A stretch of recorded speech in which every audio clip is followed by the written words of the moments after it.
It's the True Penny Show with your host, James True Penny. Hello and welcome to the True Penny Show. My name's James True Penny. This is my show, and today we are doing a very, very special episode about the dangerous queen, Akira Hokuto. Arguably the toughest, most arrogant, most unbelievably tough professional wrestler in the history of professional wrestling. And to join me on this journey is Mr. Marcus Green of Baton Rouge, Louisiana. How are you doing, sir?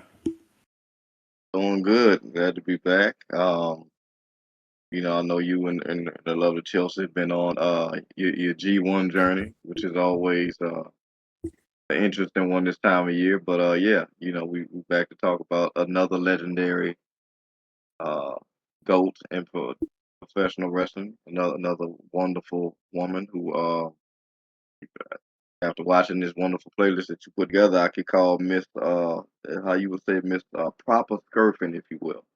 The nickname of that. Yeah. Exactly what Oh, that's exactly what she God. was Yeah, giving me. absolutely. So, Akira Hokuto began her wrestling career when she was 18 years old. And she joined the AJW dojo after being the president of the Dump Matsumoto fan club. That's how she became to the attention of AJW. That's what she did as a teenager. She just loved pro wrestling and wanted to be a pro wrestler. So she joined the class of 86 after auditioning for AJW. And Jaguar Yokota was the trainer at the time. We've done a special on Jaguar Yokota. And she went on to have a phenomenal career and broke barriers in everything she did and created this character that was just otherworldly. And I wanted to do this for a while because people have asked me, you need to do something about Akira Hokuto. And it was having the time and the right moment because she's such an influential wrestler. Like, we will tell you how influential she is as we go through this, but the stuff you see today doesn't happen with Akira Hokuto. It's long documented that Meiko Satomura is my favorite wrestler. She is. She was made by Akira Hokuto. Or it's long been documented that I say Manami Toyota is the greatest wrestler who ever lived. Manami Toyota and Akira Hokuto made each other. This is the story of a pro wrestler's pro wrestler and someone who couldn't just wrestle better than anyone else, but could tell a story better than anyone else and create a character better than anyone else because she made you believe that professional wrestling was the greatest thing to be on earth. And she wanted to be the greatest professional wrestler on earth. There was just one thing wrong. Her body couldn't cash the checks that her mouth could write. And that's a perfect story to tell over a 20-year career. So, Marcus, what had you heard of Akira Hokuto before I said, hey, let's do this podcast? Some stuff here and there, of course, obviously you, because I mean, before we even talked about, extensively a lot of these individuals which you just mentioned on an extensive level, you would of course mention them because you always, probably anybody, with a podcast, always give proper credit to those who came before those who, get a lot of credit now. So that's probably about the extent of it. Uh, and then of course going, like I said, through this playlist there, you really created a video that took you through a journey from, I guess, humble beginnings of a young monster, if you will, to a true legend, like you said, telling the story over such an extensive career about just, the trials and tribulations you go through when you become one of the best and your body, kind of pays for it along the way. So Yeah, absolutely. This is the thing. I mean, there was a lot of kayfabe that went into there, but yeah, her other name behind the scenes was The Mummy because she was always bandaged up. And the first match on the playlist that we're going to share with you is not Akira Hokuto, because she isn't Akira Hokuto yet. Is Hisako Uno. And she's going up against Konda Sato for the AJW Junior Championship. This is the earliest match I could find of hers. She's about, less than a year into her career. She's running for the junior title, which shows you kind of how much they love her. And the atrocious alliance at ringside eating her up as Konda Sato, the champion, tries to defend her title. And this is a kind of classic 86 AJW kind of position to be in. She is happy-go-lucky babyface who's trying very, very hard, but those horrible people from the Atrocious Alliance are the ones that are slowing her down, and she just keeps on trucking. What do you think of this one, Marcus? Because this is an intriguing early career match. Yeah, like I said, you did a great job putting this list together as always, but particularly with Miss Hokuto because you know it just shows like an evolution in so many ways from the look to the demeanor, like you said, uh, putting that character together. Because for me, and one takeaways from this match, just on a minute level, was like I'm not used to seeing people like consistently bridging out a pin. Yeah. The way this was, that's the unique thing, particularly with the women, which I'm sure was obviously regular during this era, but it was just to me such a unique part of storytelling of the match, and then two, like just overall in the earliest, going through the playlist, it felt like what I said, kind of like the humble beginnings, like you said, she was kind of the good baby face, was often trying to go on out there and win, but she was facing a lot of individuals who was not cutting any corners in terms of trying to win, and certainly not cutting any corners in terms of letting her know that she was in for a long night because a lot of times she didn't get out of the blocks early. And that's the narrative that vastly changed as the years went on. Yeah. Yeah. I suppose when you do your chip against the Atrocious Alliance, then you're going to learn quick. Because as much as we Yeah. complain about the House of Torture these days, the House of Torture are a bunch of amateurs compared to the Atrocious Alliance. Because Gun Matsumoto would just stab someone in front of the referee and dare them to disqualify her. So, this mild interference for the youngster was a good grounding on how to deal with the opposite numbers, as it were. But this match is kind of looking at it from the point of view of just watching her wrestling style. She's very much an AJW rookie. She has all of the solid wrestling skills. The bridging out, as you said, was kind of an AJW signature. It showed off defiance and it showed off flexibility. And that's one of the reasons why, even today, a lot of people in Japan still bridge out of pins because it's kind of traditional for Joshi wrestlers. And it's interesting to see her kind of like, we're still talking Crush Gal's era here. So short back and sides haircut, kind of very 80s kind of girl next door look about her. Yeah. Compared to Kondo Sato with the half and half blonde and black mullet, which is just awesome. Perfectly coordinated with outfit. Yeah. Yes, tiger stripe tights and a black singlet with half and half. And when I mean half and half, I mean literally the top half is black and the bottom half. It's like the roots have grown out perfectly. Yeah. So yeah, this is Kondo Sato is one of those people who doesn't get as many props as perhaps she could because she was a heel in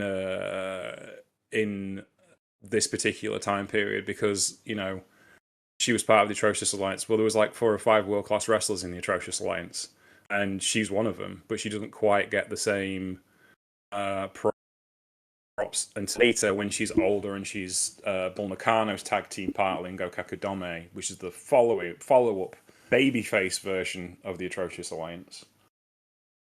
But this is a fun little matchup, and it's kind of, you see her Uno with lots of execution and never really gassing out and just go, go, go, which is kind of very typical of the young women in the company at the time.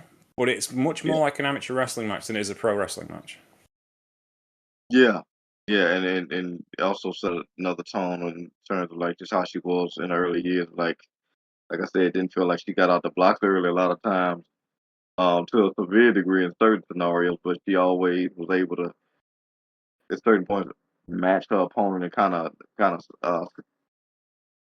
just persevere to a hard fought win, or get into one of those situations where she did just enough um, to defeat that bridging out. Because like you said, that was very much like you said, an act of defiance, which is the perfect way to describe it. But yeah, she did just enough to kind of persevere to the end in certain scenarios. Other scenarios, like you said, cast the check and the body was like, not tonight. But and in those early goings, yeah, it was good stuff, particularly as we get off of these tag team scenarios. Jade, let us move on to the tag team part of her career. The early part of her tag team career, should I say. She had 2 or 3 exceptionally good tag teams in her wrestling life. But we start with Yukari Omori as her first major tag team partner, along with Hisaka Uno. Because they were trying to throw things against the wall to see what was going to fit. And they're going up against WWE Hall of Famers Jumping Bomb Angels, which is a bit of a deep end to be in. They were the already 2-time WWE Women's Champions at this point. They were massive stars in New York City. They were massive stars in Tokyo. And they were the 3rd most popular tag team in AJW. And they come back and they've got to face these 2 rookies. And what happens? They give the rookies a scurfing because, that's the way things go. You listen to your seniors and you do your best and they will beat you up because that's the way things go in AJW at this particular time period. Amori is really great in this match. And Hokuto is... Sorry, Hisako, or so we should say, is still very much on a, the young girl kind of position. Amori has a bit more experience about her, but the Jumping Bomb Angels are going to come for your heads because they're the best in the business and that's what they have to do. And so this was really, really interesting for the predominantly baby-faced team in the Jumping Bomb Angels taking on this rookies. They're kind of not really bothered whether they're heels or faces, they're just after it. And that's an interesting thing to see because usually when you see the Bomb Angels, they're wrestling the Atrocious Alliance or the Crush Girls, who are 2 dominant physical teams, and they're always wrestling from underneath. But for once, they have the edge and they take complete advantage. What did you think of this one, Marcus? No, I mean exactly what you said. I mean, particularly for me, it was just kind of exciting, kind of sit down because there's a certain class of for me listening to you all these years of people that you just always put in a certain tier. And also, like you Yeah. said, Miss Hokuto, obviously the legendary, Miss Tatamora, we did, haven't been too long covered. And I feel like the Jumping Bomb Angels are also in that category. So it was cool to see them. Um, just after so many just sporadic discussions over the years, just how legendary they are. Them in this young early stage and going against, like you said, a young kind of up and coming legend and Hokuto, and really, like you said, playing a different role, but very much still just taking them to class in a lot of ways. So it was just kind of cool to kind of just see, like I said, see them in that scenario, and also Hokuto, who kind of introduced me to what I'm gonna call her drop kick party. Before there was ever a super kick party, I think Miss Hokuto had a drop kick party. That's how it was really really interesting. Yeah, it's interesting watching the opening sequence of this match because Itsuki Yamazaki starts with Uno, and Uno tries to wrestle, and she goes for a drop toe hold, and Yamazaki just stands there, looks at her, and goes, "No," and just picks her up, hurls her into the ropes face first, and then just starts beating on her, and it's like, yeah, this is any way to start a professional wrestling match. They eventually slow down and just can't start trying to grind her out. But it is just like, no, we are seniors. We're in charge here. You just survive and you'll be okay. And it's an intriguing kind of like look at politics of AJW at the time. Here's the established tag team dominant over this much younger tag team. You can see still in Uno, or as she becomes Akira Hokuto, that resilience, which is the main thing. This is what the fans start to kind of take into her. She keeps taking a beating, but she never slows down. She keeps coming back, and that's what they enjoy about her wrestling. No, absolutely, and it was cool to kind of see it. Also, like I said, we see it evolve to a more varied and severe degree, and as she evolved into who she would become. Singles, but in the tag team, you'd always see her learn during a match. So, like I said, she didn't get out the gates early, and then she got pummeled a lot. Once she came back in, kind of learned to strategize and then was able to kind of take what she got and kind of dished it back out to strategy. Because I Hmm. think a lot of these scenarios uh, were like I guess the 2 out of 3 falls matches with the tag team. Yeah, Uh, AJW always had 2 out of 3 falls with tag team wrestling, especially championship matches. Gotcha. Um, Yeah. So, yeah. But yeah, that created a unique scenario around her resilience because she really did have to learn because a lot of these tag teams, like you said, were established or they had her and a tag team partner by size and certainly aggression at times. So it was cool to get to that second fall, if you will, to see how they kind of like I said, strategize to come back because a lot of these teams just had like the Jumper Bomb Angels. You can't beat that kind of chemistry. You kind of have to either no, overpower them or you kind of got to out hustle them or trick them. So it was really cool to see that with these 2 out of 3 falls. I think it really played a key role into to that. Like you said, that hustle back mentality that the crowd kind of ended up falling in love with on her road, like you said, becoming an absolute monster. So, I 2 out of 3 falls is strongly underrated as a format because obviously I grew up on 2 out of 3 falls in British wrestling, but hmm the two best wrestling matches I ever saw, Manami Toyota and Toshio Yamada versus versus Dynamite Kansai and Mayumi Miyazaki, and the Briscoes and FTR are the two best wrestling matches I ever saw, and they're both 2 out of 3 falls. It's perfect for tag team wrestling. It's just perfect.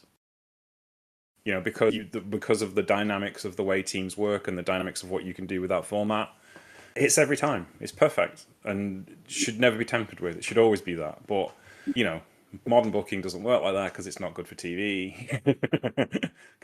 But then you get two ad breaks. The matches can go longer because you get breaks in the middle. But oh well, my yeah, personal taste anyway. instead of doing 2 out of 3 falls, we just go run this same match 6 times across however many pay-per-views slash weekly TV shows. So yeah, Yeah, that's the thing. Shall we move on to the next one, sir? let's do it. Okay, this one. Finally, Uno finds a partner she can deal with, and that's Yumiki Hotta. Hotta is out the same class as her. She's an 86 graduate as well. And in this particular match, they're wrestling Judy Martin and Leilani Kai, both former WWE. Well, Leilani Kai would go on to be a WWF Women's Champion. Judy Martin would be a tag team champion with Debbie Coombs, where they would face the Jumping Bomb Angels at WrestleMania 4. Again, they're atrocious alliance members. So the Bull Nakano and Dump Matsumoto and Kondo Saito and Jumbo are all out there, so showing their support to these evil Gaijin. And then they're going up against Hokuto. Uno and Hotta. We're still on Hisako Uno. But you can see already this place is jammed. I think it's Yokohama Arena, and that was a 14,000 seater stadium, and it's rammed for a house show. Yeah, yeah, This tells you how hot the company was at the time. This was when they were getting like 18% of the Japanese TV audience on their TV shows. And they've still got Jaggy Yokota at this point. They've still got the Crush Girls. They've still got Dun Matsumoto, Bull Nakano, and they've yet to reach their athletic peak. So that tells you the pressure cooker they're under. They're in competing with from a draw point of view the greatest draws in Japanese women's wrestling history, and you're the next generation, so you have to do better than they did. The pressure that is on these two women is just insane when you think about it now. We're 40 years removed from this, but it's madness when you think about this. Here's these two 19-year-old women, and we're expecting you to be the future of the company. So we're going to put you in main events at the age of 19 against these two 25-year-old women who are massively experienced in everything they've done and traveled the world. And you've got to have classics every night, or it just doesn't work. That's how good you've got to be. You've got to be the best wrestler who ever lived and have your absolute top-notch game every night of the week. Every time there's a TV camera in front of you, you can't. And that's kind of pressure they were under. And it produces incredible wrestling. Now, whether it's healthy as an employment environment, I'm not so sure. But certainly, as far as pro wrestling was concerned, this was breathtakingly good. What did you think of this one, Marcus? Yeah, and to what you just said, that's kind of the mentality of why so many individuals who are over here that, I guess for lack of a better phrase, up to snuff, go to Japan to Mm-hmm. really get in that environment and just really, the quote, the Jacob Fatu kind of all gas, no brakes mentality that you get in Japan because uh, you have to level up. There is no other choice. You're running into individuals like a Stone Pitbull or, at whatever physicality level he's at, Hiroshi Tanahashi, like we said, his 50% is better than a lot, most people's 100%. And as well as other promotions like, Stardom and what have you, everybody there, particularly the ones matches we cover, these 19-year-olds got the experience of 30-year-olds. And they're not taking no prisoners. So when you get here, and like you said, these two 19-year-olds are going against, uh, by the time this kicked off, and I mean this as respectfully as I can, they was getting absolutely hossed by broad in this match. Um, and it was great. Like you said, it might not always make for the best work environment in terms of like the consistency of physicality that you constantly have to bring, like you said, every night. But because of that, it continues the lifeblood of the promotion because they don't turn out any bums ever. If you got some of these individuals that might potentially be aging out, they are literally in real time training their replacements potentially.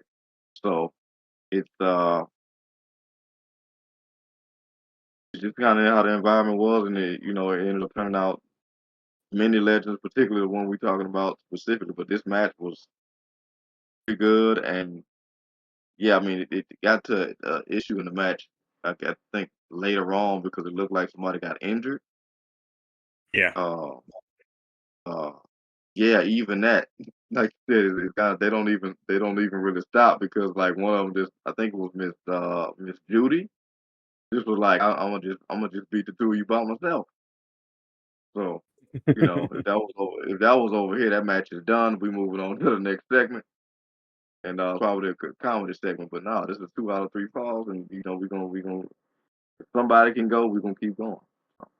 Yeah, that's it. This is blood and guts wrestling. Yeah, you've got Uno trying to protect Amori who's bleeding. They've taken it Yeah, to the outside and they're trying to get a stoppage on blood. And the fans are going crazy, and Amori's covered in blood, and then she finally gets the tag in, and it's just go, go, go. It's just non-stop. And you've got that circular drop kick. That was a jumping bomb angel signature move that she borrowed there. And she just piles on the pressure, and it's incredible wrestling, really, because they're trying to make and Hota the next big things as far as being a tag team is concerned. They're going to be the new Crush Girls. That's what they're after, and yeah, so that's what they're trying to do, and they do such a great job with it. And yeah, it's fantastic. It's Leilani Kai and yeah, Judy Mine don't get enough credit for how good they were. Um, in these type of matches where they're there to make somebody else. They could always make themselves and they could always make other people, which makes them like so important as wrestlers. yes. Um, and Leila Kani's still active on Twitter. You go see her account. She talks about wrestling all the time. Oh wow, She loves it that's still. good. Yeah. Yeah, you got to face those type of individuals, veterans, and then like you said, the evil guidance, if you will, associated with basically a terror group. Uh, so if you try to get worried about getting straight up beat up by your traditional actual official opponents. Then all of a sudden, here comes this menace in the ring with a screwdriver to stab you and then cut your hair off. Yeah, So it's that's it. yeah, it's hell all around. Absolutely. Now, our next match comes with a health warning before we go any further, because you may not want to watch this match. And I gave a heads up to Marcus. I'm assuming you did watch this match. Yeah.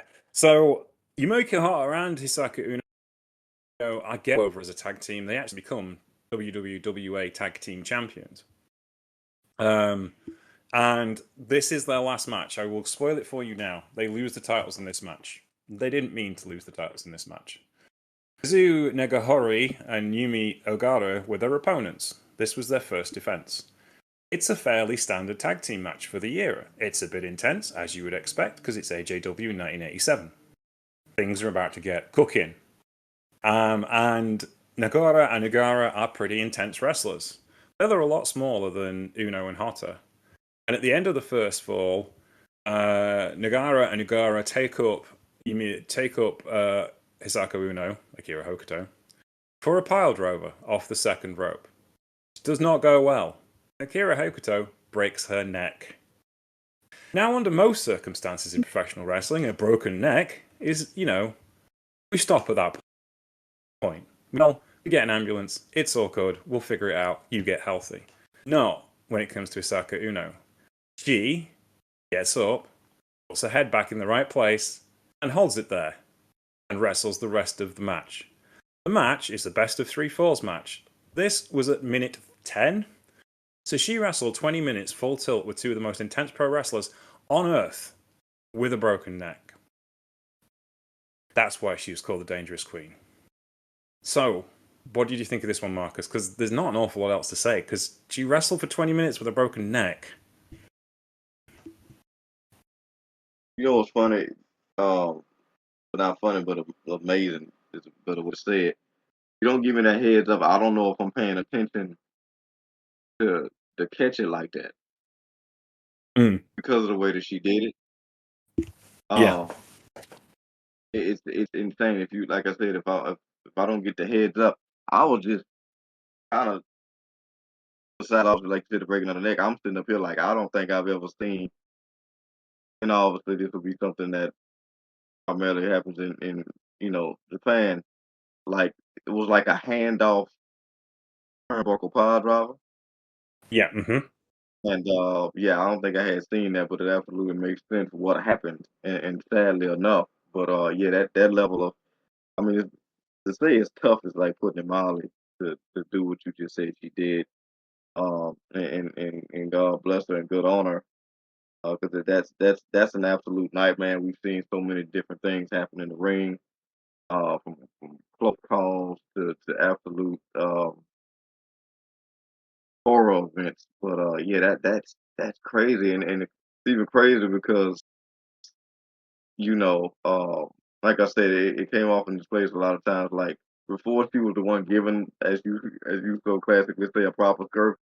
She was getting a lot of proper skirting, and that's what this match felt like Yes. because Yumi and Nagaro, they really like attacked this match like they wasn't just going for the title, like they were owed actual money. That's how aggressive they were in this match to the point where it's like, okay, if she, I'm looking at it now, like, okay, she got a broken neck, but they don't want her to walk either. Like it's because the way Yeah. she got attacked on the leg, again, it's insane. But again, it's for the titles, and then I'm guessing those two were just going like that anyway. So yeah, this was a long night for Miss Hokuto, and like I said, obviously the end result is kind of what you would imagine after what happened. And I don't know if it goes that way, like you said, if that critical situation doesn't happen. But it's hard to take anything away from the 2 young women who won because they were killers in there. Oh, yeah. They could go. Yeah. I'm not sure how long they lasted as wrestlers. I'm just going to look them up on Cage Match now, because that's obviously the winning the tag team titles and breaking Hokuto's neck is probably the most we know about them because of that kind of infamy that they attracted themselves. Not entirely, not their fault. Just the way things are.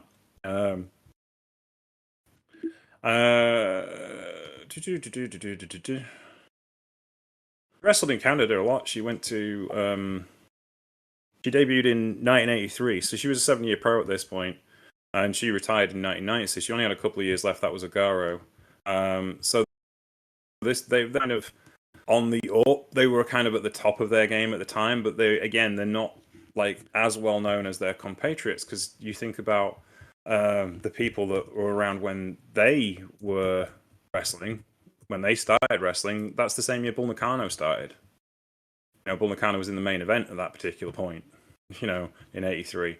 So it's quite interesting how quickly things developed because they kind of look so young, but they're not old. They could have been 16 in '83, and then by '86 they're like 19.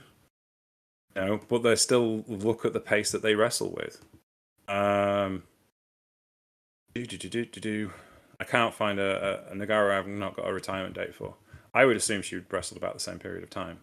But yeah, and it's like, again, there are so many gems in AJW history that we only watch because this is the stuff that's recommended to us, but it's all good stuff. So maybe we should go back and look at them a bit more in depth another time. Shall we move on, sir? Yeah. So yes, as you can imagine, when you have a neck, it kind of slows your career trajectory down.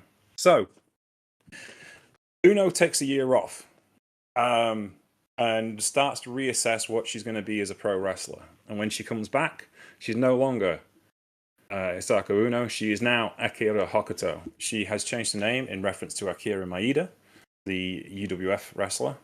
She's back on the full roster, and she's growing great guns. She's dyed her hair blonde, the start of many kind of dye jobs. Her character is much more forceful. She's still a happy-go-lucky babyface. And in this match, she is challenging for the All-Pacific Championship, a belt she would become synonymous with over the next years. And the champion is the greatest draw in women's wrestling history, Chigusa Nagayo. This is another level, because when you start playing with Chigusa Nagayo, you are in the pantheon of the gods. At this particular point, no one touches Nagayo as far as intensity is concerned, as far as filling houses is concerned, as far as being the flat-out best drawer in women's wrestling, possibly ever. And she's still an incredible wrestler in '86. She's still, 89. She's a year away from retirement, her first retirement. She's had 3.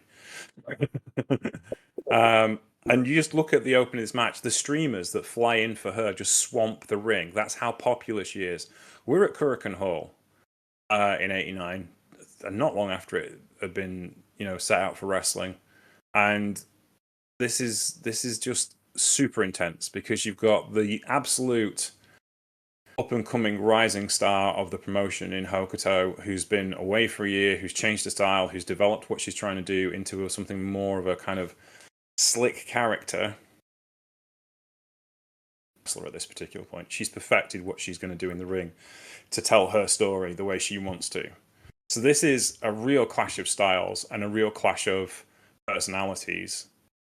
And Hokuto starts by pulling her in for a German suplex off the handshake, which was perhaps an error on her part. What did you think of this one, Marcus?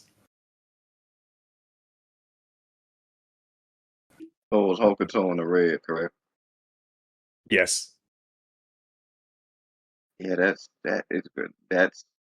And this is to me where the aggression dialed up at, because it's like she was definitely on a mission here. I like the aggression really turned up to 11, because she was really um she was on like white on rice for a lot of this match. And it's crazy because she was not the one getting cheated out. Like you said, it was a guy's house. And the crowd was, again, one of the rare situations where they felt like the third participant, just because of Yeah. they was hot the whole time, no dead air. But yeah, Hokuto was definitely on a mission, and it was really interesting to see, like you said, because the legend had to kind of fight back. And usually I was used by this point seeing that situation be reversed, but like you said, going through what she went through, taking a year off, really revamping who she was, changing the name, like you said at the beginning of many hair dyes, and like she slimmed down some. Yeah, it was definitely a change in narrative, but on this night, it just couldn't overcome that mountain. So No. She would eventually win the championship. and she wrestled Akira. She wrestled Manami Toyota later that year, not long afterwards in May. This was after Nagayo started her run for the WWE Championship. Sorry, we're in the 4th of June. Sorry, Japanese dates are the other way around, like American dates are. And she wrestles for the first time in a championship match against Manami Toyota. Now, this is the beginning of Toyota as we would know her, and it's the beginning of a Hokuto as we would know her. Toyota's started wearing her signature boots. She started wearing her, the more refined look that she has. This is the non-championship match. I do apologize. The next one, it's the championship match. This is the first time we see them together. This is the first time we see Hokuto as the more confident Mash starting to show a little bit of heeldom about her. She will become the ultimate heel in many respects further down the line. And this is the first time we see them together. And we're going to see them wrestle each other twice in this playlist before we get to the end of it. But this one's short, 10 minutes and 51 seconds. And this is kind of like settling out where they are in the program. Hokuto is older. Toyota is probably a little bit more talented. But it's an exceptional starting point for arguably the two greatest wrestlers who ever lived. What do you think of this one, Marcus? Under 11 minutes, but an absolute banger. Can't go wrong. Like you said, the classic simplicity of just targeting a simple limb. And that, they both went for that. But it was funny because Toyota was like, "Yeah, I'm not waiting," and immediately went for like a torpedo crossbody. So she took Hokuto's direction from her last match with Miss Nagayo. So and then from now, like you said, it was just two of the best going at it back and forth. And this was an absolute banger, like a 10-minute banger, and a great prelude for what was coming down the line in the playlist. But yeah, like you said, this was such a great snapshot of like the building blocks that it, like you said, they're almost like an epic heel that she became, and this was also kind of evolution because at this point I'm like, okay, you kind of weaving away from, like you said, those circular drop kicks which she adopted into like coming up with like a series of crossbodies, which was I guess coming up one of her signatures. So that was real cool to see. That was also cool, like you said, it would meet multiple times, and in that meeting you would see obviously. I think he took the loss. Toyota was very frustrated because she knew she could have got her, but it's like, yeah, like you said, it's that tad bit more experience. So that was really cool to see, and then to have that type of little rivalry. Yeah, it's the start of something big, and it's the start of an ongoing story that really kind of covers the next 10 years or so, as far as well. Certainly the next 6 years, as Toyota comes rising to the top of AJW, and Hokuto is always there to meet her. The next video we're not going to talk about is on the playlist because it's 2 hours and 16 minutes long, and it's got loads of Akira Hokuto matches from this particular time period.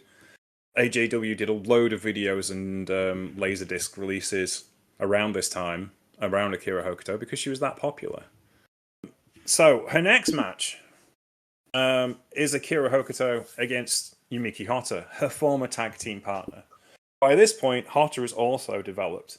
She started off as a brawler and a straight-up pro wrestler, and now she is mixed in mixed martial arts that will become her signature, the kicks, the stiffness, the suplexes, the all-round MMA fighter in a pro wrestler's body that would be Yumiki Hotta. And she's going up against her former tag team partner, who's also changed her style. She's the All Pacific champion. She's become this brawler. She's become this technical wizard, and she's got this level of defiance that is just breakneck as far as like trained. Well, that's probably the wrong choice of words there, James, but certainly like just defiant in the way that she sets about a wrestling match. And this is no different. This is fantastic pro wrestling. Just absolutely stiff, direct, to the point, and two old friends trying to settle a score that wasn't there. What do you think of this one, Marcus? No, this was brilliant, and this is it's really a clinic by both parties, and I appreciate because I don't always see or get to see a lot of proper uh, execution of like just a class of submissions by women over in the states a lot of times. Hmm. Not to this degree. So this was really great to see. Like he really became like a body technician. It was cool to see against her partner, who I mean, they really were a great tag team because in one of those situations, and I think it might have been in that match where um Hokuto broke her neck. Hunter Yeah. came in, just like became like the ultimate striker, and really changed the tone of that match in the second half of it. So it was really cool to see them come here and clash, like you said, over really nothing, and just put on like an absolute banger. Like I said, just put on a flurry of submissions, like because I'm not used to seeing any significance put to a single leg crab. They normally don't even do it. And if they do it, it's more of an attempt to bridge to another move, and then they might do a full Boston. But here we got just such a beautiful, display of like I said, submissions, and Hokuto is, like you said, continuing that transition into what would later be an absolute like empress of pain, if you will. But yeah, this was just great, and ironically enough, it was color coordinated, so that was cool too. Yeah, blue on blue. Yeah, kind of relevant blue on blue action here. It starts with her just hurling Hokuto out of the ring because she wants to assert her dominance over her former tag team partner. And we just go from there. And it's a classic back and forth tag team match. Sorry, singles match in the sense of it's AJW, it's violent, it's direct, it's hard hitting, it's about frustration and shit, and about I can do this better than you can do this. And just because your style is different than mine doesn't mean that you're any better than me. And there is a darkness to it because it hurts. This is stiff stuff. This is stiff pro wrestling, and they're going at such a pace as well. This was also the time of like the 26 rule, so you know they're going to retire at 26, and they really do lay everything out on the line. Um, Neither Hokuto or Hotta retired at 26, by the way. Hotta's still wrestling. She is the head of ATZ Wrestling. Sorry, ACZ Wrestling. She's the matriarch and still in her 60s and did MMA in her 50s. She's absolutely a fantastic pro wrestler. Big old heel these days, as the older wrestlers tend to be. But this is just a fantastic piece of wrestling, and you've got all that metadata that you know about them as a tag, things they've been through together. So watching them wrestle each other, this isn't like the Crush Girls where it was essentially two sisters eventually wrestling each other, a much, much bigger thing. This didn't last as long as a tag team because of the broken neck. So they're both going through transitions to become the people they will become, but they will become two of the best in the company has to offer. Like you said, it's just this single leg crab. We're watching it now as we're talking to you. This single leg crab is just incredible. It's just like how the selling works, how the pressure's going in, the reasons for doing it. She's got the best kicks in the company, so of course I'm going to take a leg out. That's what I need to do to make this work. And it's just brilliant. Brilliant wrestling, just perfectly done between two of the best up and coming wrestlers of that era who are going to go on and dominate. And dominate in so many different ways. Is there anything else you'd like to say Absolutely, about this one, Marcus?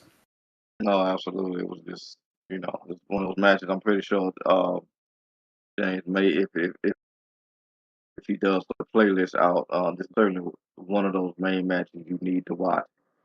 Um, Yes. Absolutely for sure. We're going to move on to the next match, which is for the All Pacific Championship. And it's Minami Toyota versus Akira Hokuto. One more. This one's longer because it's the main event. It's a championship match. Yeah, And Toyota is a little more on the heel side this time as her character's evolved and developed. And you start to see that classic, more Toyota kind of attitude of reckless perfection, is what I kind of call it, where she just no, throws her body into everything. But you know yeah, she's not going to miss because it's Minami Toyota.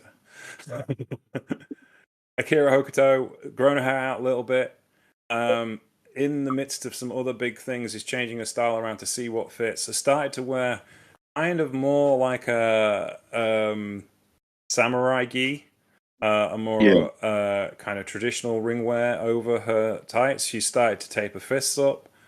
She's wrestling in a little bit more of a kind of brawler style in this particular match. What did you think of this one, Marcus? Because I think this is where we start to see Toyota become the Hokuto and the Toyota. Absolutely. Like I said before, the first last match we talked about was a mini banger. This was a big banger. Also a big banger as a showcase for Toyota because obviously it felt like she might have been, well, they might have been on similar levels in that last match and seeing where that trajectory would go. And obviously Toyota came up on the losing end. But here, I think when she's coming in champion, like not only am I not losing to you again, I'm definitely not losing this championship. Oh, and look, gave me fresh meat with a target that I could go after for the entire match. And that's exactly what she did. And God bless Akira because she came back and met her blow for blow. But ultimately, it was just a shark in the water with fresh blood. And Toyota, Toyota was not losing again, and she was not losing the title. You know, Hokuto comes in with a cast on her arm because it's Akira Hokuto. So she's got to have broken something. Yeah.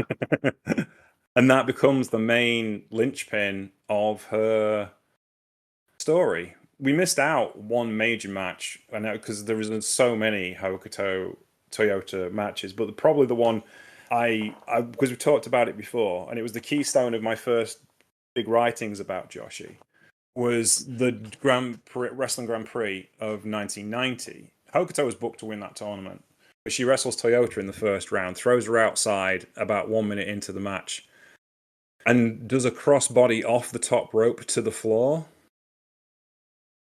But she catches a knee on the way down on the guardrail and tears her ACL. And Toyota goes back in the ring because she's kind of confused. And the doctor and the trainers go and see. And it's absolutely heartbreaking watching Hokuto because she just ties a bandana around her knee and gets up and starts to walk back to the ring. Because she isn't stopping, she's going. She's winning this tournament. And one of the Matsunaga brothers has to go in the ring and tell her, you cannot wrestle because you can't walk. And she bursts into tears because she can't wrestle. She loves wrestling more than any other wrestler I've ever seen. Because this is her moment. This is her night. This is it. The pinnacle of what she's come to achieve. And she can't do it because her body won't make it. And she doesn't know that. She don't understand that. I've wrestled with a broken neck. It's just a torn ACL. What's the problem? I'll be fine. And but the Matsunaga brothers say no because we want you next week. We want you in the future. We want you to be fit and healthy and be the best pro wrestler you can be for us. Obviously, but it is like it's what starts the story because it was a real injury, and it's what starts the story of things like this where Hokuto's arm isn't in a real cast, but it is like she can't do everything that she wants to do because her body just won't let her. And it's that struggle it's Akira Hokuto versus herself. And Toyota won't let her give in. Even though Toyota is ostensibly a babyface, Toyota never took a shortcut she couldn't do. She will always try and win the best way and quickest way possible. That was her character. She was the babyface, yeah. But she wasn't naive. She wasn't stupid. She was going to win any which way she could. And that's the difference between Hokuto and Toyota. Toyota could stay on the light side while being with the dark side. Hokuto would go darker and darker and darker. And it reminds me of the Darth Bane story in the old Star Wars books of like his body just kept destroying itself. So he had to find more and more dark magic to keep his body together. And that's Hokuto. She's in this position of, partly sometimes it's a story, but a lot of the time it isn't. And this is her, and she's fighting her own issues all the time, and that's what the character becomes. Yeah, that's. I mean, Just it's so interesting the way you explain it. It's like she becomes of her own. That character that like you said that real high geared evil character kind of becomes like her outward manifestation of a a coping mechanism for the physicality that her body can't perform yes, because it's the mind is always willing, but if the body won't follow, it's only so much you can do. And then listen to you explain that like it's heartbreaking. Kind of you go through the Rolodex of times, whether it's been in out in Japan or in the States where you see somebody go down with a real injury and it's like the whole world crumbles. There's never a good time to get injured. Ever. Mm. And whether it's something major or something slight, we've seen people have major injuries or something so just something they do so regularly they don't even think about it. And then you see people have major injuries or stuff they probably couldn't have thought about doing in the first place. But yeah, it really is for people who really just they live, eat, sleep, and breathe. This art form it's absolutely shattering. But like you said, it if you do it right, you can turn it into something cool down the line for a character. And like you said, she did it here. Obviously, going beyond the cast, she was able to turn it into something brilliant for a character that also can, in a lot of ways, continue to play off of her rival in Toyota. Because, like you said, you got somebody that can kind of almost play hopscotch with the good and evil of it all. Where Hokuto was like, no, I got to go this way because my body's going primed to go that way. So yeah, that's the interesting story. And you really, going through this place, you can't really tell the full story without those elements in it because it kind of just seems like oh she just had like a complete makeup change and changed the style as she got older, but no, it's a lot more nuanced than that, which really makes so many of these stories so rich. So, but speaking of dominant, one of the other names, and I think your tier list is coming up next in inside of some steel, if you will. indeed.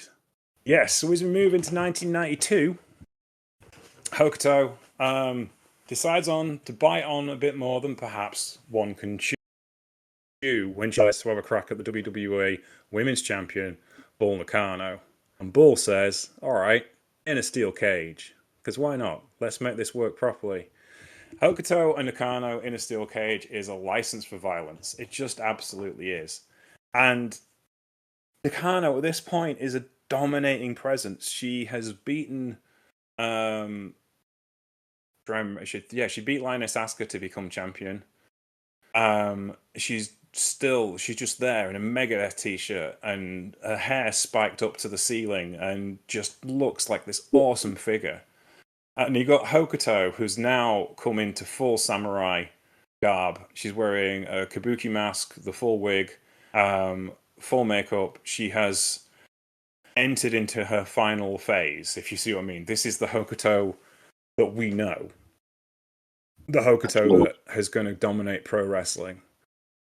And she's going up against Bull Nakano, the best there is.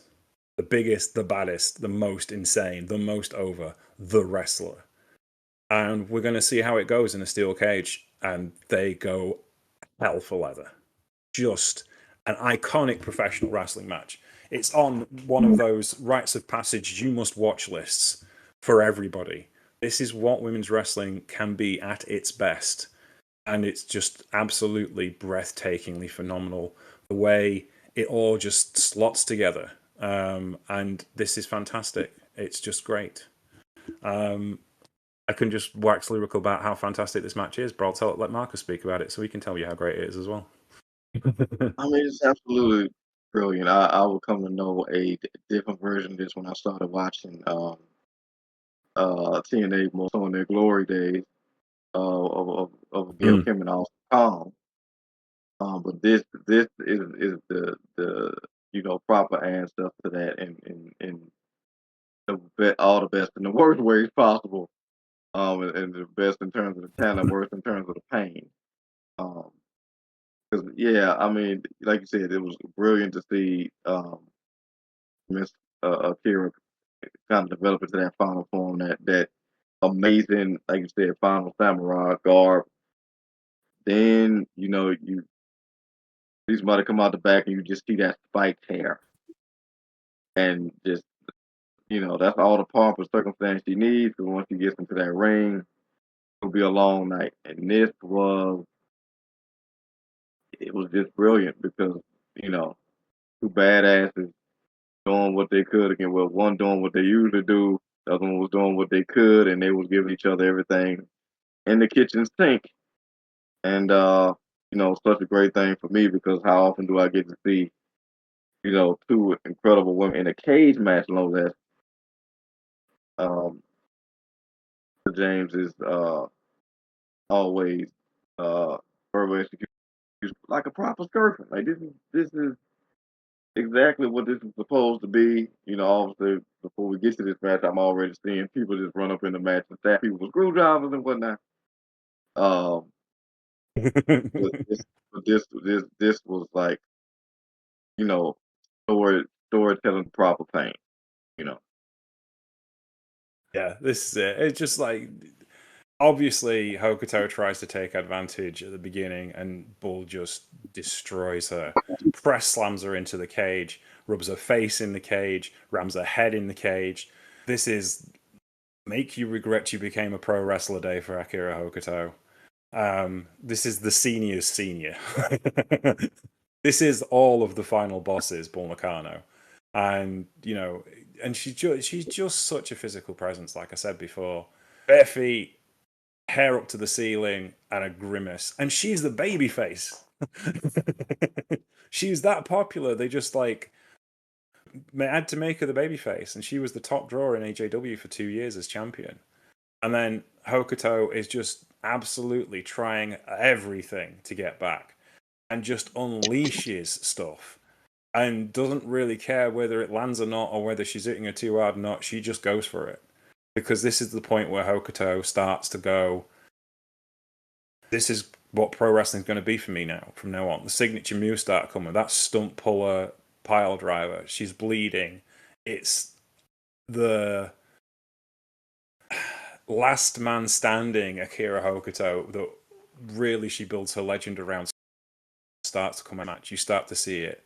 Like the innovation, the sharpness, the cleverness, the being a pro wrestler, those kind of things. Just the little bits like, trying to pull Bull's legs out from underneath as she climbs the ropes, and just the big things she does perfectly. But she gets cut off at every opportunity because it's Bull Nakano. You're wrestling God. How do you beat God? And that's what the story is, and it's just exceptional, just absolutely exceptional. absolutely missing a leg drop off the top of the cage barefoot is insane. But yeah, it's just crazy. Also, I'm sitting up here like, wow, it's really been a long time since I think the last great cage match I saw was between I think Fletcher and Osprey, which Yeah, was like you just get used to seeing so many like mid tier to like just absolute trash cage matches because it's like, oh, we're gonna put you in the cage with no interference, and then yeah, that's all the damn match is. It's that, but this is putting two people in the cage that are absolute savages and letting them and letting the cage be a part of that story. Like this is the type of match you have for a steel cage. So yeah, yeah. this is absolutely two of the best. And man, that's insane. Bulls to face. That's great. Yeah, just because she's just so good. And yeah, this Hokuto German suplexing her and Bull lands on her face. How did she go up from that? She gets up and runs to the top of the cage. It's escape cage rules, by the way. Yeah, If you haven't watched this, but go watch it because it is just it's a wrestling match everyone has to see, and there's so many of them on this list. Shall we move on? yes we shall. Because we've been at this for an hour now, and we're just about halfway through. I am going to worry Marcus because I've just flipped the order because I realised the date was wrong. So after the big match with Nakano, where she fails to win the WWA Championship, she goes to CMLL for a bit, and she takes one of her proteges, Etsuka Mita, to Mexico with her. And this becomes the birth of Los Cocares Orientales. And if you'll pardon my French, start of Hokuto's long run into darkness. And it starts as Rudos in Mexico because they're Japanese and they weren't that popular in Mexico at the time. As you can imagine, they were foreigners, the big, bad, evil foreigners. And here they're wrestling Lola Gonzalez and Jyoti Hamada, as in the elder daughter of Gran Hamada, sister of Aoki Hamada. And this is 1992. It's the 17th of July. Sorry, 17th of April. At this point, Hokuto has divorced her first husband. She's restarting her life and wanted to change. So she went to CMLL on excursion. So she trained at Etsuka Mita and Mima Shimoda in the AJW dojo in 87. She takes Mita and I think Shimoda goes eventually with her as well. And Mima Shimoda still spends some time in CMLL to this day. And they form this unit called LCO. And this is where it starts. Now, there is another wrestler we could mention, Tetsuya Naito, who, looking to restart his career after a failed run as a babyface, went to Mexico and came back with a new faction. Intriguing, isn't it? And it was in CMLL as well. Just a thought to lay that out there. But this is a fun little wrestling match, which is Rudos versus Technicos in Arena Mexico. One of the capital wrestling. We've been to Korakuen Hall, we've been to Arena Mexico. We'll go to one of the other wrestling capitals of the world next, and later in the show. What did you think of this? Because this is obviously Hokuto having to wrestle in a complete style, and she has quite the lucha chops as well. What did you think? Yeah, this is one of them situations where there was a time where you got excited to see Godzilla fight other monsters, and then the movies came after that where you saw Godzilla team up with one of those monsters. And that's what this was. One of them.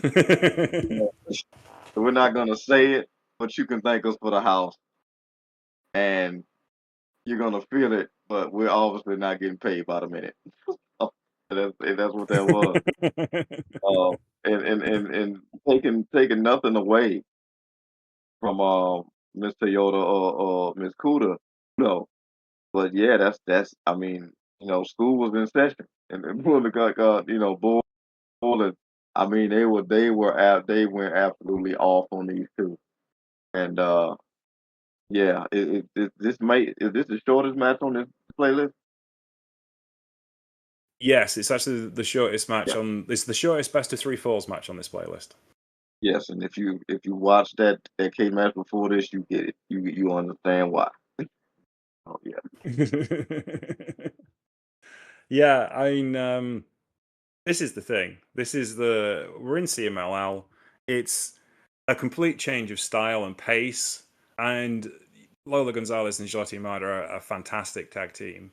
And it really they're kind of baby stepping Mita and Hokuto through it to an extent. But after they get going, and you've got Rudos referees and the whole thing, and that's what makes it kind of a fun match. But it was really the genesis of the Akira Hokuto that dominates the next 5 years as far as AJW is concerned. And she comes with this new attitude. She picks up Suzuki Minama as a regular tag team partner, her dojo sister from back in the day. They go on a dominant run. And then in 92, there are other wrestling promotions who are suddenly open to women. Japan Women's Project specifically, which would later split into LLPW and Japan Women's Project. And most notably in this particular case, FMW had a women's division. And the women they got to headline that division were Combat Toyota and Megumi Kudo, two wrestlers who were not considered good enough to be AJW wrestlers when they wrestled in AJW and were dropped from the roster after about 6 months. But Atsushi Onita went and found Combat Toyota and persuaded her to come and wrestle for FMW. She was still a freelancer at that point and was very happy to come. Megumi Kudo was a little bit more difficult to get. She had started a kindergarten teaching career, and Onita actually went to her kindergarten and persuaded her to become a pro wrestler. They came back in 1990 to pro wrestling. They had a street fight on one of the FMW shows that kind of redefined what women could do as far as wrestling was concerned, as far as violence was concerned. And they were around about setting about how to make pro wrestling in the hardcore style for women something special. But by the time they got to the 3rd anniversary show, there was a challenge because Akira Hokuto had declared war on the women's wrestling world, and she brought Bull Nakano along for the ride. This is a highlight of that particular match. It's not the full match. There is a handheld match out there if you can find it. I think I've seen it, and it's absolutely fantastic. But it's Nakano and Hokuto against Toyota and Megumi Kudo, the women who weren't good enough. And at this particular point, the story of the match was, you're still not good enough. And you are not as good as we are. You just aren't. And that was the story they told. Now, Toyota and Kudo would get their revenge. But this was interesting because Toyota and Kudo were babyface and heel. They'd been beating each other up for the last 2 years. So this was a major thing for FMW to put their top heel and top babyface in the same team. But Hokuto had declared war, and that was that. And that's what this match was about. They were dojo sisters, they were friends, but this was business. And she brought Bull along to make sure the business was done right. What did you think of this one, Marcus? Because this is just violence. No, like I said, it's exactly what you said. It was two absolute, dogs, and Kudo Nakano really just showing, Toyota and Kudo who absolutely belong, that you just weren't on that level. And like I said, it didn't go long because it was never really gonna go long with those two, coming together like they did. Like I said, it's like when you watch those movies where it's like excitement you get watching Godzilla fight another monster, and then there's the different excitement you get when you see him tagging with one of those monsters to fight, a new one. And by the way, listening to you explain the coming together of the F and W women, that sounds like a literal movie you could do. Like going Oh, up yeah. against, you become pro wrestling, and then you come back to pro wrestling, and one of your first situations, quote unquote, proving yourself after getting let go is against two of the most dominant forces in all of wrestling at that time. Insane. Oh, yeah. Insane. What was they? The third. It's the 3rd anniversary show. This was the 3rd from the end. The main event was Atsushi Onita versus Tiger Jeet Singh in a no rope explosion barbed wire death match for the WWA World Martial Arts Heavyweight Championship, and it was at where was it at? It was Yokohama Stadium. 30,000 people watching them. 30,000 people on a wrestling company with no TV. That was by word of mouth and laserdisc sales. That's all they did it by. 30,000 people in an arena to see a wrestling match. FMW was a madness, just absolute madness, but it gave us some great wrestling, and this is such a good example of how great that wrestling was. Have you anything else to say about it, apart from go watch it? Watch it. And that kind of like the main theme of the rest of this part of Hokuto's career, because our next match is probably the best singles wrestling match you'll ever see. Ever. Between anyone. And this one was on Dream Slam 1, April 2nd, 1993. Dream Slam was a summit of all the Japanese women's wrestling companies run by AJW. It was main evented by... This card was main evented by Toshiya Umada and Minami Toyota versus Combat Toyota and Megumi Kudo in an absolutely fantastic tag team match, which you should also go see. But the story behind this match was that Shinobi Kandori of LLPW, a shooter, a former bronze medalist in the Olympics in judo, and a genuine badass, challenged Akira Hokuto. And Hokuto never wanted to back down from fight, even though, like we discussed, her body wouldn't necessarily agree with that, said, "You're a fake pro wrestler.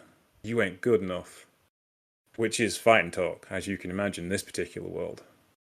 And this match ends up being something very, very special indeed. And it's just a straight wrestling match. It's one fall to a finish. That's it. But the things they do to each other in that one fall to a finish is breathtaking. They had some help. This great Wally Yamaguchi, promoter, referee, photographer, and journalist, and booker, and the guy who managed Kaientai in the WWE is a special referee at ringside because he knew how to make sure you could blade deep without getting hurt. So they took some precautions. This is blood and guts. This is a match that has one of the most iconic pictures of pro wrestlers ever, which is a picture of Akira Hokuto just kicking Shinobu Kandori in the face and blood flying everywhere. This is perfect. Wrestling's not got better. I hate to say it, but we're 30 years on, and I have yet seen a wrestling match this good. I just haven't seen a singles wrestling match this good in 30 years because this is it. They should have given up after this. I don't know. I'm not sure about that. But that's the way I feel about this. And it just starts perfectly. Kandori's acting like it's just a different match, but he doesn't realize what Hokuto's going to bring. And it just starts with just Hokuto just looks like she wants to murder her. And it just starts with Hokuto punching her in the mouth. And we just go from there. And it just flows for 40 minutes. Marcus, what do you think of this? Yeah. Hokuto is 100% on full BS from the minute go. And like James said, she walks up to Kent, Shinobu, who was not expecting what she got, which was she got straight decked in the face, hit the mat. And if I say anything else, I'm doing to listen to the service. Go watch this match. Go watch this match. Go find it. It's Akira Hokuto versus Shinobu Kandori. I'll make sure James, if no other match gets on, the thread behind our show, this one does. This match was, yeah, everything that James doesn't do hyperbole when it comes to these matches. You know he doesn't do hyperbole when it comes to the women's matches. And we just talked about one of the greatest matches I've ever seen in our last chat. But this this was this is up there. This is a different level. This is insane. And like I said, that punch really just it sets the story for the entire match. And like James said, that iconic picture of foot to face and blood to sky is yeah, this is insane. Yeah. It's kind of hard to go back to. I guess you would say like the regular hullabaloo that I'm used to on a weekly basis. Not taking it away from the women at all, but this is just a different gear that they don't necessarily get allowed to do because there's a social perception aesthetic that has to be associated a lot of times with the women. But this is primarily in WWE, but they kind of let it go sometimes in AEW. But this was different. This was a equal parts roller coaster ride, equal parts Nightmare on Elm Street, equal parts. Like this was this is exactly why you watch these promotions. And I think Dane said, I don't know if it gets any better than this. We're gonna talk about some matches after this. I don't know if it got any better, but yeah, this is why this match specifically is kind of why we do the woman's career is a full conglomerate of greatness, but this is a bright star in the galaxy of her career. This is it. I mean, she goes in, as always, she's going in injured. She has the shoulder that Toyota tore apart is still weak even after all of these years. That's the angle. And Kandori is a submission specialist. So That's the story. And what's the story is, can Hokuto survive? Can Hokuto thrive? And she does, because she takes the shoot game out of it and turns it into a fight, because she's a pro wrestler, and that's what pro wrestlers do. She is being the perfect pro wrestler. You've got to shoot her, take her outside, brawl with her, drive her home, do something different. Also the crowd reactions in this match, you can tell the difference between the early days of AJW, her AJW career, where the girls are screaming, right? It's Dallas in '85. It's the girls screaming for the Von Erichs. The girls are screaming for Akira Hokuto. The tone of the crowd in this match is men, not women. The attraction has changed. It's become a serious wrestling promotion. Now, I would argue it was always a serious wrestling promotion, but it was marketed to young women and girls. This is marketed to wrestling fans, and this is a match for wrestling fans. Yeah. And Like, think about it. yeah, Yeah, like think about it. The wrestler dropped the shooter to kick the match off, and for most of it, it looked like the inverse happened because Okuto was just absolutely crimson faced. yeah. And just the way the crowd, like, at one point, Kandori gets Hokuto up for a pile driver, and Kandori reverses it and pile drives her through a table and leaves a dent in the table the size of Hokuto's forehead. And there's a screen in the arena, and the cameraman shows you the dent in the table, and the crowd just goes, oh. It's when there's the close up on Hokuto's face when she's coming back and she's streaming with blood, and it just, so many visual iconic moments of just absolute sheer willpower of a pro wrestling match. Just Hokuto willing herself through this horror she's designed for herself, because it's her mouth that's got her there, no one else. And that's the trouble. And she realizes that she's in so much trouble. And she just wills herself defiantly, despite her shoulder, despite everything else, despite this world-class shooter that she's in the ring with. She's going to win, and she's going to win by hook or by crook. And it turns out the only reason why she wins is because she can stand up at the end. And that's it. And yeah,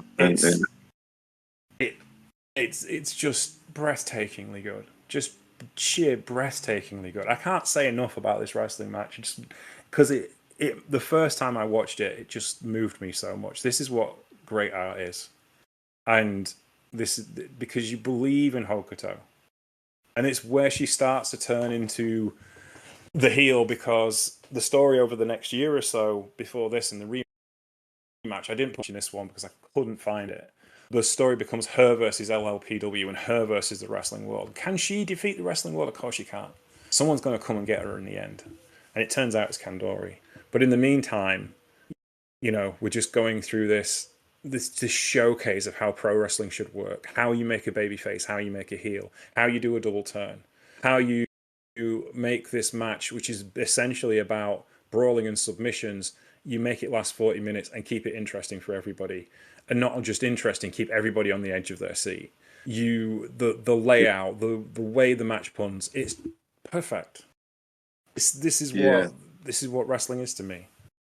If you see what I mean. Yeah, absolutely. And to your point, man, we got, we all the times we reference it and talk about it. Like, obviously, there's always uh particular singles. There's always three people in the match. We talk about the two opponents, and then obviously the ref, who is the ever-present invisible man, if you will, if they're doing their job right.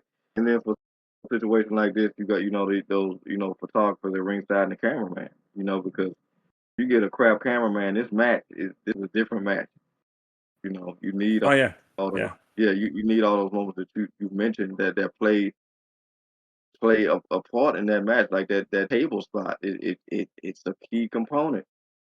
So that all the close-ups with the shots of blood and the pain in the face, and like I said, Hokuto on a shooter, and yet for most of the match she looked like she had got shot. So it was like, the fact that she the one that got in over her head coming into this match looking like the final boss with the full on samurai gear is just it's just such a great from every perspective. Like you said, this is what you want this kind of stuff to be. Didn't need to be, and shouts out to other fellow True Penny uh you know uh host co-host. Like it didn't necessarily need all the barbed wire exploding stuff and fan like this.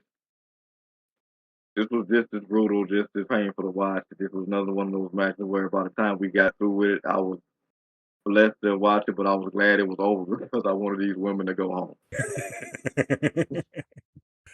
Absolutely. Just absolutely fantastic pro wrestling. You just cannot beat this match at all. Now then, how do you top that? Well, I had this little Got match to throw another called legend in there. I got this little match called Aja Kong versus Akira Hokuto for the 3WA Women's Championship of the World. This was an incredible match again, but this is WrestleMania 94, 93, I think. I'm trying to remember which one it was. It says on the poster, and I'm going to scooch the poster back a bit so I can see it. This is a WrestleMania. I think it was 93.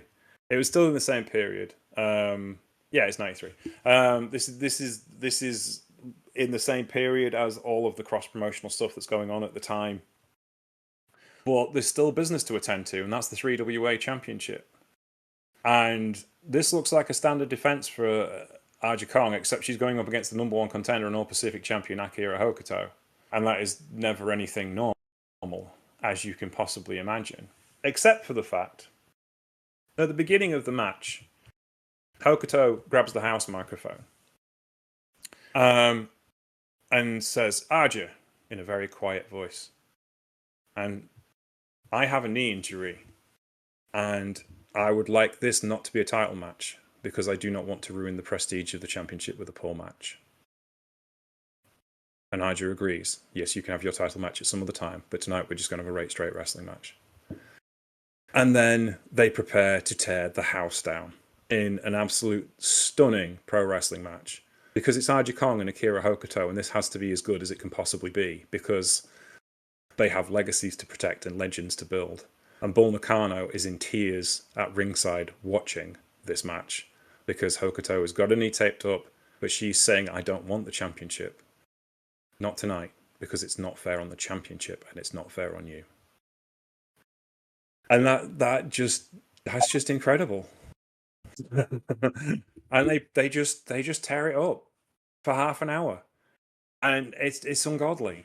And it's Aja Kong at the peak of Aja Kong, and here is Hokuto giving away what, £50, and she tears into Kong like she's a junior heavyweight, and it's just phenomenal. Marcus, what do you think of this one? It was weird. They're such professionals. Obviously, he told her about a knee before the match, and then again, always appreciated for James adding just the added seasoning on these matches with the translation. But I didn't because I've seen her viciously targeted with different limbs and whatever throughout the playlist. But even though this is a brutal bad because obviously, like you said, she's giving up so much weight to calm. She respectfully targeted her knee. Is the best way I can say it. Like she's aggressively protecting her. The only way I can say it. Like obviously she's going in and Kira's in a very bad way here, but like there's honor in what's being done because it could like we've seen at this point in the play there's some absolute savage attacks on Hokuto, particularly early on, before she got to this final boss, version of the character. So this is really, cool to see two professionals go at it from a completely different perspective. Certainly styles, body types, and like I said, legacies to protect and legacies to build. Which I think would be a great title for a DVD on these two women. But yeah, this is really cool. Another great version of storytelling. Obviously, completely different from the match we just talked about, but still great because, like you said, how you can follow what we just watched. you got to put a legend in there. You got to put a great piece of storytelling in that title. And the respect between them was a great piece for Yeah, yeah. It's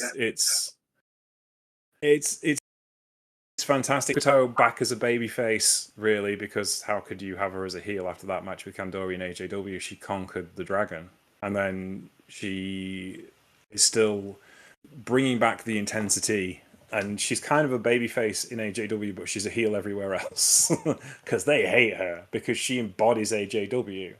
You know, she is the person that AJW passion and AJW style and AJW is built around. You know, more than, even though Aja's the champion, you know, she's Hokuto's embodied what pro wrestling's supposed to be. So that's why she's the heel everywhere else, because she embodies it and because she's so arrogant about it. You know, as well. She's just like, you know, I'm better than you. I'm just so much better than you. Why are you even trying? Because you're not as good as me, and you never will be. And that attitude makes her such a star. But also, her respect to her peers in her home promotion starts to grow again, and that's the balancing act she has to kind of like wing through this period of her career. And it's just, this is just fantastic because Aja's in many respects, being Aja Kong is easy because she just has to hit people really hard, but she's just so good at it. And now she's had 40 years of experience, but even now you watch Aja Kong matches today and she has incredible wrestling matches now because she's just so good at it. You know, she doesn't have to try that hard to be absolutely on point, one of the best wrestlers on earth, because she's been one of the best wrestlers on earth for 40 years. And why would that change now? Aging like a fine wine. You know, she's just phenomenal. She could go a bit quicker back then, but even then, she's just such a forward driving pace. You know what I mean? She's just methodical. She doesn't rush things. She takes her time, and she makes everything look important. Like this put on right now, it looks terrifying because it's Aja Kong, and she's sitting back on the base of her spine and trying to snap her in half. It's just amazing. A spin kick meets a back fist. Gotta love it. Yeah. So our next match was back on the interpromotional trail. Akira Hokuto and the late, great Rumi Kazama of LLPW. Now, like we said, LLPW was founded out of Japan Women's Project when the JWP roster in 1991 kind of had a bit of a split because a lot of the women in JWP wanted to be entertainers and a lot of the women wanted to be pro wrestlers. So they decided to make it fair for everybody. They would split into two rosters and have two different styles of promotion. And LLPW wrestled on a more kind of shoot style, a bit more violent, a bit more direct. And Shinobu Kandori and Kazama were the ones who started the promotion and booked it in that style. Which is incredible when you think about it. Like, you know, we're going to do an entirely different style of pro wrestling that's never been done in women's wrestling before. And, oh, by the way, we've only been wrestling for 2 years. And we're going to try and change everything. And the video on this match starts with Hokuto taunting Kazama because she's just got beaten in a tag team match. And Kazama challenging Hokuto back to a Kamakiri death match, which is the ultimate ender in all of Joshi. No rules, no disqualification, no count out. Loser gets the haircut. That's it. This is as far as it goes. Because Kazama knows Hokuto doesn't have to wrestle her. There's no need for her to wrestle her. She isn't at Hokuto's level. But she wants to prove the point and defend Kandori. And even Kandori gets mad with her for even trying. And this is the story of Kazama trying to survive Akira Hokuto, to make her an even bigger, badder heel to go up against Kandori in the rematch later in the year. And Kazama sacrifices herself for Kandori and for LLPW, making this, and this is where Hokuto starts to be a heel, because she doesn't realize that, you know, she's being this awful. And she thinks she's going to be the fan favorite all the time because that's what she does, because she's just Akira Hokuto. But the LLPW fans turn on her, and the wrestling fans turn on her. In AJW, of course, they still love her. But they end up having this wrestling match, which isn't perhaps as iconic for its wrestling content as iconic for its story, which is Kazama sacrificing herself for the good of pro wrestling. What do you think of this? No, I think that's great, and obviously it felt like I was telling that stuff because at this point, Okuto is fully like RBF all over the place. Like she is not kidding about her attitude or how she feels about people, just everything about her aesthetic, her attitude, the aura, if you will, as the kids say. Um, it's just how she's locked in. She's locked in, but like you said, obviously completely different levels here. Um, but the story is intact, and we've seen this numerous times where you might have a faction or something, and the quote unquote youngest or the most inexperienced kind of sticks up for the group against the big bad, bully or the powering foe, if you will. So that story that kind of never gets old, particularly when you tell it right, and this was another way to do that. Also, in the fact that for as outclassed as she was, she had a target in Hokuto's knee, so that aided as well. Mm. Yes, after Aja Kong had battered it. Yeah. Yeah, so it's great storytelling, and there's kind of callback spots to um, the Kandori match as well. There's LCO there to protect Hokuto and fend off the LPW roster. It's just a bunch of stuff going on. It was an interesting card actually. It was AJW versus LLPW on the whole card, and there were some interesting matches. Toshiya Yamada, Minami Toyota, and Aja Khan took on 3 rookies from LLPW, and wouldn't even give them the honor of using their finishing maneuvers. They're just to humiliate them. I don't need my finish to beat you. I can beat you with this. Huh. And then Yamada came out, I can't remember who she beat, but she beat somebody with a brain kick. And then someone else came out and Toyota beat it with an Oklahoma roll. It wasn't even like an impact move, it was just a pin. And then Gami, who owns Wave now, she was a rookie back then, and she got the honor of wrestling Aja Kong, who was pissed. she just came down to ringside, and Toyota and Yamada hadn't moved. They just took up seats and sat and watched. And she went down to ringside, nodded to Yamada and Toyota. They nodded back, and she just went in and just destroyed Gami. And it was like, oh, you poor woman. And that was the build up to this, because the whole point was trying to make the AJW guys come across as badasses to make the LLPW women the underdogs and make them bigger draws in the future. And it paid off because they had a massive show at Sumo Hall. 5,000 people came to see it. And they came to Sato versus Kandori. And this was part of that story. So, yeah, the Hokuto is such a good wrestler at making stories stick for everybody. Hey. There you go. Speaking of which, something in more of a classical wrestling style.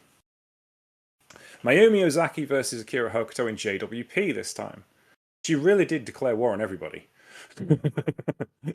Now, Ozaki was kind of always considered to be like the equal of Hokuto when it came to technical wrestling and storytelling. And when we look at the rest of Hokuto's career in the next episode, they have a lot more in common than you'd think, because they both dabbled in the dark side to get the job done. They were both exceptional technical wrestlers, and they both had serious attitude. So this was an intriguing one because it was just a straight up wrestling match. There wasn't really anything particularly about story-wise about it. It's just Akira Hokuto wrestling Mayumi Ozaki. Let's go. What did you think of this one, Marcus?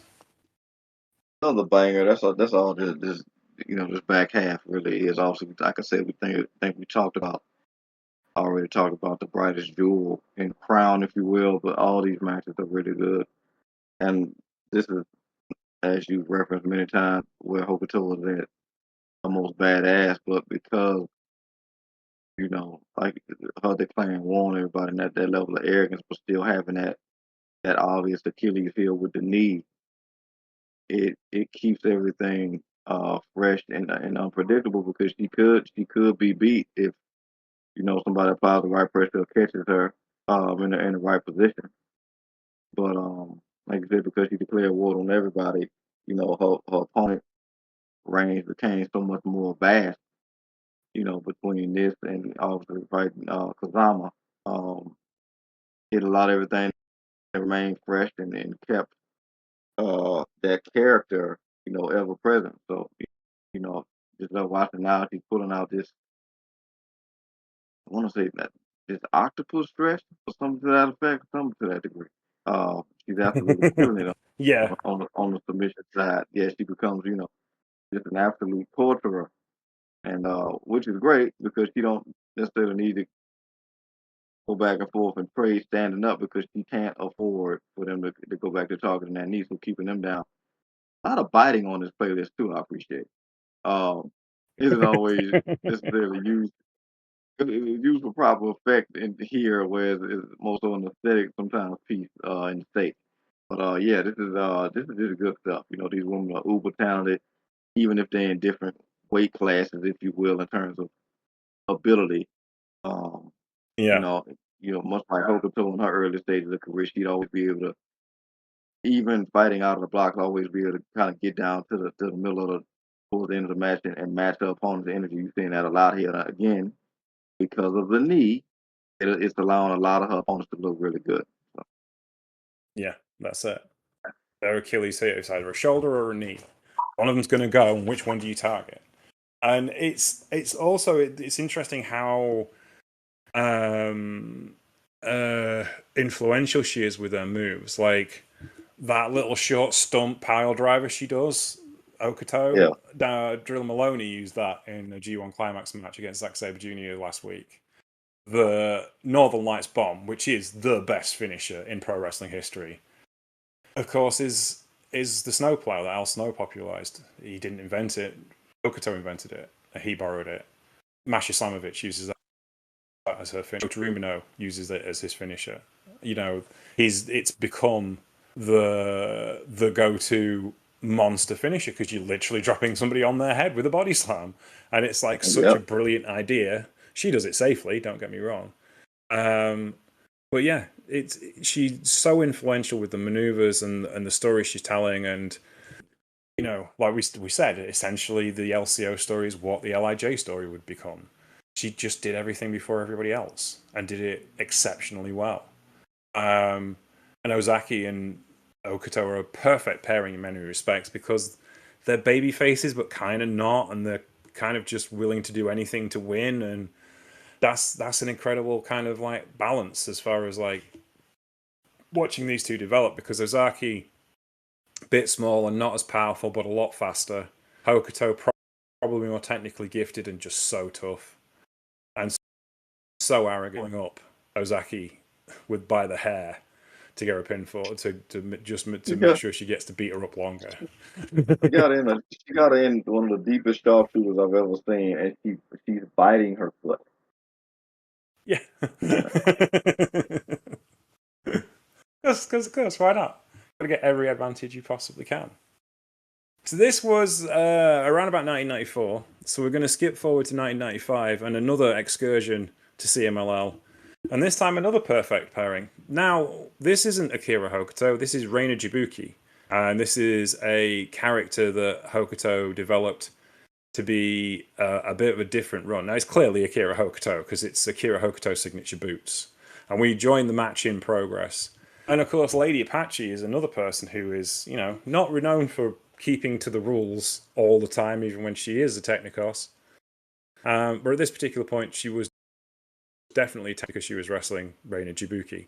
So yeah, this is an intriguing kind of precursor to what we would see later in her career in WCW, which will be in our next conversation about Akira Hokuto, where she's a full-on heel character rather than playing herself amplified. And it's intriguing to me that they decided to do this with Hokuto, especially if she was so recognizable from her previous run. But I guess a change is as good as a rest, wouldn't you say, Marcus? Indeed. What's your comments on this one? Because this is just a bit interesting and more biting. I'm sure you appreciate that. Yeah, absolutely. Yeah, and then this isn't the first time we've seen individuals we talk about on this show kind of enter off and create a slightly different version of themselves, whether it be the men or the women that we talked about. Um, Mm, so this was, like you said, she wanted smoke, if you will, with everybody, and she was willing to do whatever, clearly do whatever she could to do so. And this might have been another little spark of genius or brilliance. And like you said, mm. a respite from the usual samurai of it all, and still getting the same level of competition, but just in a different way. So this might have been, a really unique way for her to challenge herself. Because also, I would imagine the way that she wrestles, that potentially a mask kind of limits that to a degree. Obviously, we would have to Yeah, you ask can't get the same facial expressions that you want necessarily. exactly. Exactly. And obviously, we would have to, ask somebody that consistently wears a mask what, exactly how that limits them in what ways that it does. But, like I said, at this stage in her career, she's looking for a challenge. She's already, like you said, building that legend. Uh, she's a legend and, walking at this point. So, just doing little stuff like that to challenge herself against somebody, a very game Apache is good stuff.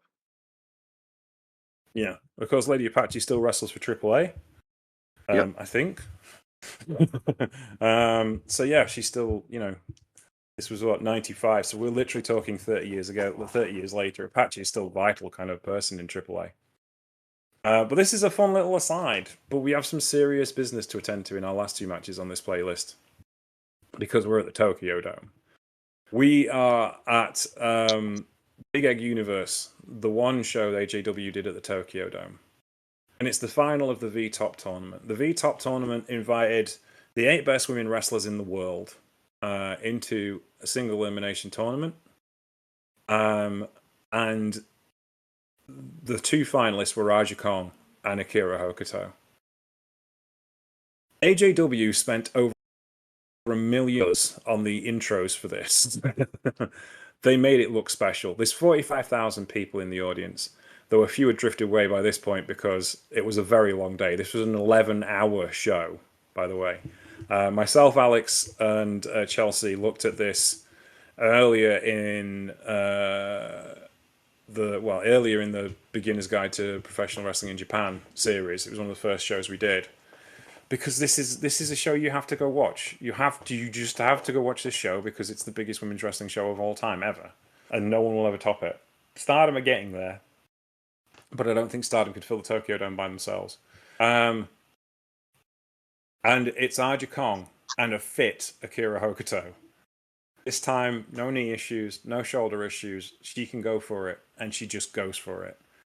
And this is exceptional, as you would expect it to be. It's a bit longer because this is the important match in Aja's career, and it's the most important match in Hokuto's career. And it's just absolutely a war of attrition between the two top wrestlers in the company. And you just can't beat it. It's just so good. And it's not particularly violent. It's stiff, but it's not violent. And it's Aja absolutely trying her level best. Whereas before she was respectful towards Hokuto in the championship match in 1993, this time she can't do that. She has to go all out. And Hokuto, this is her last chance. This is the last hurrah. She cannot win the championship if she doesn't beat Aja Kong. And this isn't for the WWWA Championship, but at the end of the match when Hokuto wins after 3 Northern Lights bombs on Aja Kong, 3 Northern Lights bombs on Aja Kong, Kong comes to and just gives her the WWWA Champion. Now that championship change didn't stand, but Aja was so disappointed in herself that she couldn't put away Hokuto because she'd done it so many times before. And this is just an absolutely wonderful professional wrestling match that, again, defined an era. And Akira Hokuto was that era. What did you think of this one, Marcus? How it blasts me into the future of watching Okada finally beat Tanahashi, Omega finally topple Okada. Um, you know, song, song as old as rhyme, that whole deal. Yeah, it's just, I Mm. mean, can you really put these two together in a scenario and come out with a dud, whether you putting them together or against each other? By the way, that $1 million spent on those interests is 100% look like it from the onset. Um, Pyro to everything, they really did their thing with that. But yeah, Hokuto looks like I don't know if she's finna go into battle or finna like orchestrate a grand wedding and marry herself. She looks that good. This is a completely different look from, from what we've been getting, but it's still grand. And the great thing about watching this match, obviously besides the match itself, and I'm gonna say this is another match that you just have to go watch. Um, and overall, if you have the time, as Dan said, the overall show, there's so many great callbacks to what we got in that cage match. Like Yeah. when Hogan threw that spin kick and Khan just caught her and just slammed her. And then he's just like, well, that's not gonna work. And then as to kind of get back, like you said, from there, it's just a war of attrition. And if there's ever a time that you have to do a thing where you kind of have to spam your finisher, quote unquote, it needs to be against somebody like a Khan with a story of I need to do this way to put away this opponent that I've never beaten. Um, and she was able to do that. But it's really interesting going down the playlist and seeing just how many like opponents and rivals, open to a guy that you could just kind of always go back to and get an absolute bang out, whether it be Khan, whether it be a former tag team partner. Um, like you said, it just he did so much to elevate individuals, whether they were directly in the line of fire or not. So this was, like you said, one of the greatest pieces of art on the grand tapestry of a career for both of them, really, because ultimately this was a win for women everywhere, including the women who haven't even touched the pan today. This was the progenitor for everything that we, get today. So yeah, it's just a win all around. Ultimately, the audience is the one that wins, but it's really Yeah. cool to see these two women get this opportunity on this stage in this way because this just hasn't always been a thing. And you, like you said, you talking about coming off of what this is after the 26 rule, correct? So yeah, this was the 26 Yeah, rule was out the window at this point. So yeah. yeah. So that this is this like heat coming off of what could be after we get past that. And just yeah, wow. Did Alta just do a dive? Okay, it's, well, if you're gonna do it, you gotta do it on that stage. So yeah, Yeah. this is the excellence of execution. I know obviously that's associated with other names, but this is showcased here. So yeah, just kudos to these women, man. This was absolutely sick, and probably need Yeah. more women's tournaments, which we always be champion for here. So Yes, definitely. There is women's sides TJPW Princess Cup this weekend. And obviously the women's promotions, the Wrestling Grand Prix, which started in AJW, is now a Stardom staple. There is a Grand Prix in Marigold, as you'd expect. So the Sendai Doodoo tournaments as well. But this one was probably the best tournament ever, I think, as far as women were concerned, because Yuki Hata, Manami Toyota, Combat Toyota. Sorry, I'll try that again. Manami Toyota, Yuki Hata, Combat Toyota, Aja Kong was in there, Akira Hokuto, Toshiya Yamada, and there was two more, and I can't remember who the other two were off the top of my head. But there is there's the famous pitch Hokuto after she wins this tournament of her samurai sword with the 8x10s of all of them. The samurai sword's going through the face of every person on the list that was in that tournament. And it's like, that's sick. It's just like another iconic photo that we can thank Akira Hokuto for. We've got one more match on this playlist, and we have to discuss it because this is the final chapter of her AJW career, and we will talk about her post AJW career in another video because this show's lasted 2 hours, and I thought it probably would do.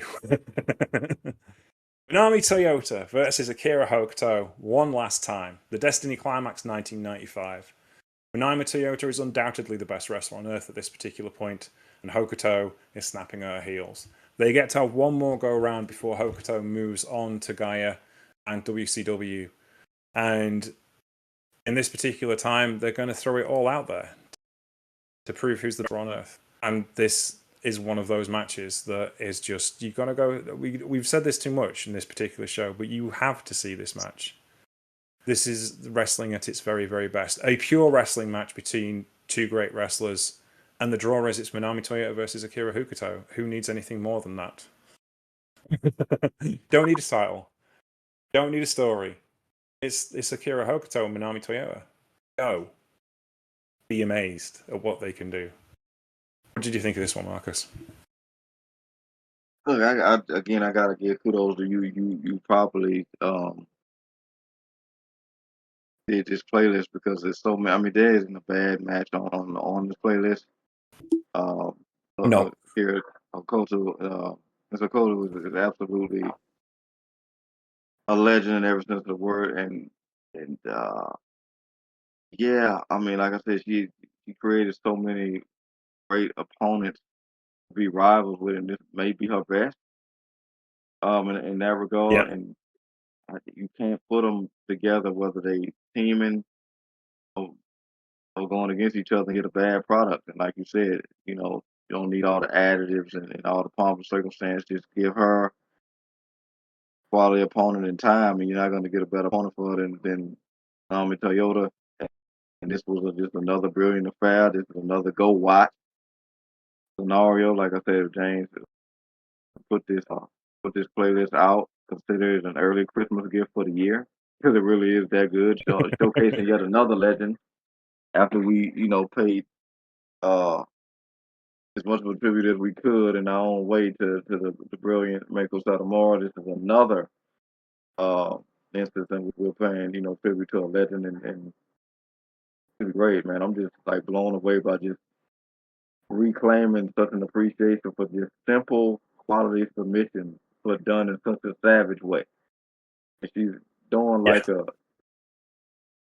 like a nuanced camel cut, but instead of using her arms across the chin, you're going across the chin. She's pulling her hair back. Like yeah. There's a she absolutely developed into a savage across the playlist, and it is brilliant to watch. And man, these two women are absolutely two of the best to do it. Looking at this match, and yeah, this is these last six matches on this playlist is absolute. Just throw out the star ratings. This is wrestling at its finest. Yeah, that's it. Hokuto comes out in a black bridal costume. There's a bunch of stuff going on there for a divorcee. Toyota comes out in pure white. There's no doubt who's the babyface in this particular match. It's been telegraphed right from the start, and it's peak Toyota. It's jumping off the second rope. It's no look moonsaults. It's everything you want a Minami Toyota match to be. The perfect hair, the just absolute grace that she has as a pro wrestler. And then there's Hokuto, and they just go. Don't even get the coats off, they're at it straight away. And the first move is Hokuto, still in a black dressing gown and wedding dress, essentially, doing a crack smash off the top rope to the floor. Toyota isn't stood up, she does it to the floor. Crack smash from the top rope to the floor. No introduction needed. You know why we here. Give me the hand. Yeah. Take the Saito, and we off to the races. Yeah, this is it. We're going for this. This is hell for leather for as long as we can go for. And it's just phenomenal. Just the speed, the pace, the attitude of both pro wrestlers, because Toyota's just as bad as Hokuto. She will win any way which way she can. Because she does want to. Oh, then Hokuto offers a handshake. And Toyota's like, well, can I jump her now, or who's going to jump who first? And it ends up being Hokuto, and away they go. And then are off and running again. And that's it. It's just violence and just pettiness and just survivalism and making stuff up as you go, and it's not smooth and it's not pretty, and that's the point. It's not supposed to be moving too pretty. Just Toyota running the ropes is just a thing of beauty, and Hokuto cutting her off is because it's such a move to do because it's Hokuto. I'm trying not to swear because we get more views on YouTube when we don't swear. Yeah, yeah, it's with like speaking of swearing, like it reminds me, like, and obviously we haven't talked about this person much highly since, and with good reason, but it takes me back to when we talked about Lucha Underground with that Sexy Star Mariposa match, and that moment Yeah, when she did the FU Mariposa. This whole match is FU Mariposa, and I love. yeah. It is. It's every little annoyance and pettiness that they can pull out against one another. It's like, we've been waiting to do Exactly. this for 10 years, and I'm sick of you doing this, so I'm going to do this, and I'm sick of you doing that, and I'm going to do that. And it's just one-upsmanship because they're both as bad as one another. They know they are, so they finally can be themselves freely. So yeah, it's a fun watch to match because it's not quite as serious as the other ones we've talked about. It's not. It is serious. It's deadly serious, but it is a Yeah. bit more kind of a wrestling match rather than a fight. Yeah, And this is from a technique point of view, it's brilliant. But if you want the violence, go watch Kandori versus Hokuto. And if you want toughness, Aja Kong versus Hokuto. And if you want sheer attrition, Bull Nakano versus Akira Hokuto. It's well, we're 10 years into a career. We've only done 10 years of a 20-year career. And look what we've got to so far. And look how good she is then. And yeah, what's your thoughts? Now you watched the whole playlist, we've discussed it all. What do you feel about the Dangerous Queen now?